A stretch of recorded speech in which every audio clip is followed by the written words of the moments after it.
Des mots très élogieux envers l'Argentin, que c'est bon de te revoir, le meilleur joueur de tous les temps, continue de marquer l'histoire avec l'Inter Miami, comme tu as fait dans cette Coupe du Monde des clubs. Sûrement le plus beau moment de la journée pour la Pulga qui a vécu des retrouvailles délicates avec le PSG, une défaite 4-0, un match compliqué et une élimination finalement logique. Mundo Deportivo parle d'une dose de réalité. De son côté, le journal AS explique même que Messi ne mérite pas ça, une telle humiliation face à son ancien club. Un but et merci titre de son côté le journal Marca. L'octuple Ballon d'Or a été excellent contre Porto en inscrivant un coup franc, mais sinon on reste loin du Messi des très grandes années. En revanche, la presse française est plus sévère avec Messi, juste quelques étincelles, écrit Le Parisien.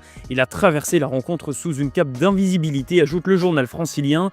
D'ailleurs, même sur sa une, il est écrit que le PSG a climatisé Messi, comme un petit air de revanche dans l'air. Sur les réseaux sociaux, c'est pareil, Lionel Messi ne se fait pas épargner. Il faut dire qu'il n'a pas été aidé par ses coéquipiers qui n'ont jamais su se mettre au niveau du champion d'Europe. En attendant, le PSG connaît déjà son adversaire. Le Bayern Munich a battu Flamengo 4-2 dans un match spectaculaire. Les Bavarois, très impressionnants offensivement, affronteront le PSG samedi prochain à 18h. Et un mot sur la Ligue 1, ça y est, c'est officiel. John Textor a démissionné de son poste de président de l'Olympique Lyonnais. Le club lyonnais a publié un communiqué ce lundi matin pour annoncer la démission du dirigeant américain. Textor est remplacé par Michel Kang au poste de président du club. Sa première mission sera de présenter des arguments suffisamment convaincants pour permettre à l'OL de se maintenir en Ligue 1 après la rétrogradation prononcée la semaine dernière par la DNCG. On file en Espagne, Sport titre ce lundi sur Ronald Araujo. À partir de demain et jusqu'au 15 juillet, tous les clubs pourront activer la clause du défenseur uruguayen qui est de 65 millions d'euros. Araujo a été moins utilisé cette saison mais surtout moins bon.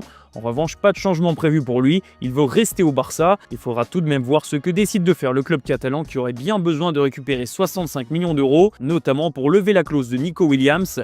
Le dossier progresse bien, explique le journal catalan. On pourrait arriver au bout cette semaine avec le paiement tant attendu de la clause libératoire de l'international espagnol.